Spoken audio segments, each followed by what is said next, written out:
Uy, Nay, ano gang yung toong masasabay sa hiwalayan ng Katniel? Nakaw, ay sa tunay nga, ay kaya ako nakahiga din eh. Igwa na ako'y nalulungkot, ako'y nagmumukmuk din eh.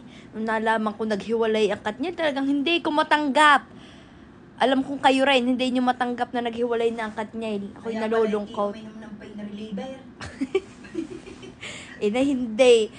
Talagang sumikal din ang sakit ng ngipin ko. Sumabay pa sa sakit ng nararamdaman ko nung nalaman kong naghiwalay ang Katniel. Bega naman nangyari yun. Talagang hindi ko matanggap eh. Hindi kaya pwedeng magbalikan kaya ang dalawa. Posible na magbalikan. Nakakatakot na magmahal ngayon. Diyos ko po. Ay, bakit hindi matatakot pag gagayang hiwalay. Ang dami atang nababalita naghihiwalay ngayon eh. Ganun talaga. Alam mo, Winay, minsan may mga pagsubok na pinagdadaanan. Malay mo naman, bukas makalawa sila ulit. Iwag nating lagyan ng tuldok ika nga. Dahil di naman natin masasabi ba? Isa Ang ba? lahat ay nakaplano. Ay, ganyan ha. Oo. Ay, sino kaya nakaplano para sa akin? Naku po, naman din naman sa inyo. Abay, bakit?